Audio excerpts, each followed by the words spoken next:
Hey everybody.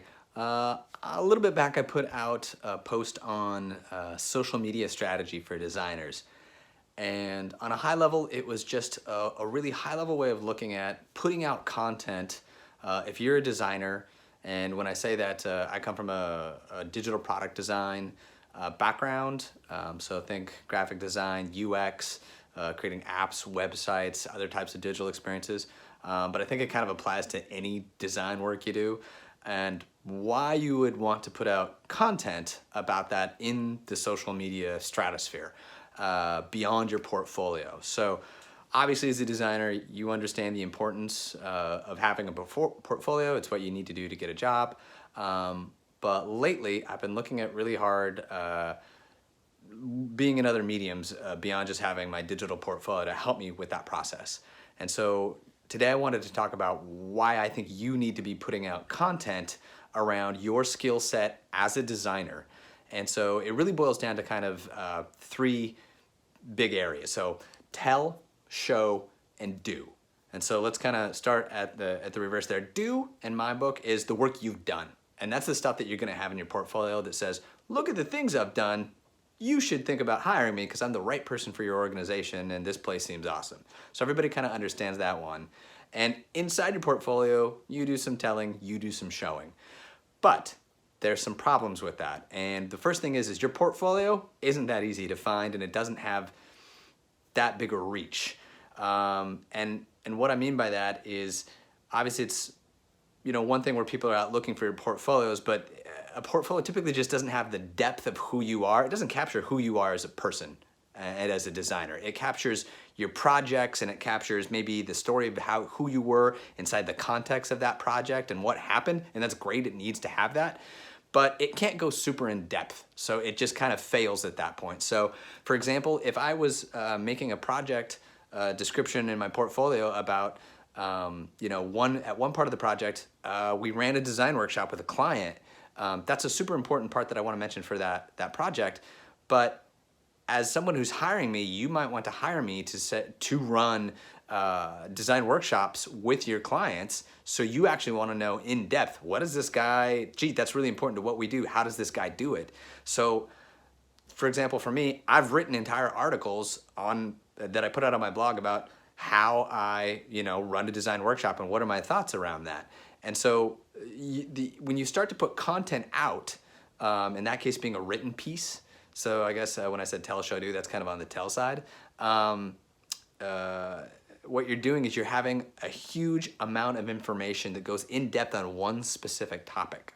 And that's not going to be present anywhere in your portfolio, but I've got a whole blog article that talks about it. So I would put that on Medium, on my own blog. Maybe I had some tiny thoughts about how, running the workshop was going. Maybe I could tweet those. That's kind of maybe a little weird though, don't do that. But if you had like an insight or an epiphany around like running a lot of workshops and you wanted to tweet like some kind of value towards like important thing I learned today, that's another place you could write about it. So we've got the do and we've got the tell, sort of those different written mediums where you can go deep on who you are and what you do on those skills.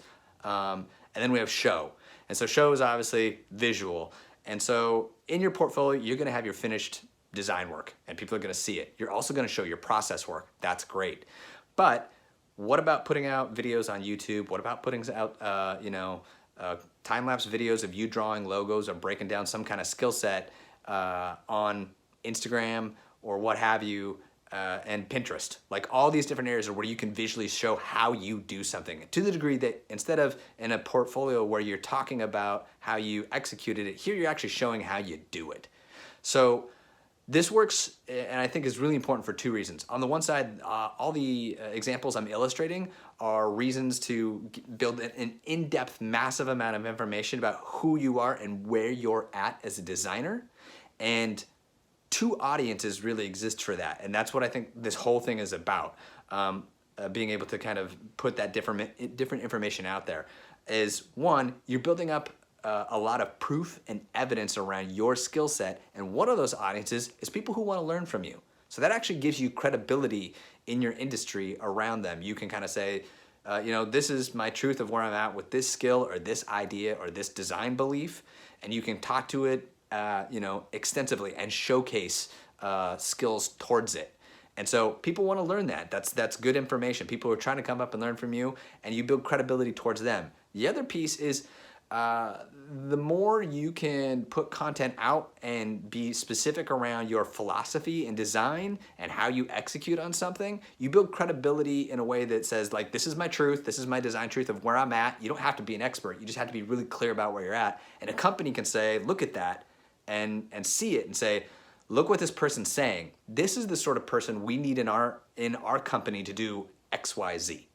And so, because companies are looking for that, whether it's, you're a starting out designer, they're like, there's a designer who's young, doesn't have a lot of work, but they can clearly articulate where they're at, and that's exactly what we need. Or maybe you're way up the chain and you have deep years of philosophy around design stuff, and a company is looking to, they need a leader, and you have done a lot of work to externalize your views, and it's out there, they can dig it up. So anyway, I run into a lot of younger designers who aren't doing this. I wasn't doing this. I just had my portfolio. Didn't even have that for a long time. But as I started to build out the portfolio, I realized, wow, there's all these channels and I kind of need to be speaking onto all of them. And the advantage of which is that, the two audiences that I just spoke to, and then you also build up credibility just around yourself. And that's, I think, the third important piece here is you've put out information and skills and been able to say, here's who I am and here's what I can do. And it's not attached to any one company. It's not attached to the job you did at this company or the design job you did at this company. It's just you talking about your skills. So if that company, if you're working for that company and they close shop tomorrow, maybe you didn't take time to document where you're at and you don't have credibility. Your credibility left with them closing, or maybe it left because you left that company. You don't have it anymore. You didn't document it as you went. So capturing all that builds up all this, a clear picture of who you are and your capability set, but it doesn't belong to anybody but you. So moving forward, I think this is going to be the way everybody needs to really be capturing who they are and what they're capable of, and why you should start on it today, because it's not an easy process. I'm talking about making videos and writing articles and blogs and showcasing your skill set. It just takes a long time to capture. But if you chip away at it, you can slowly build up and externalize to the world who you are and what you're capable of. And it just gives you that credibility. So important finding for me, just wanted to share it with you. Hope you get started. There's a zillion ways to do it. You guys are all on the media anyway. So have a good weekend. Hope things are going well for you.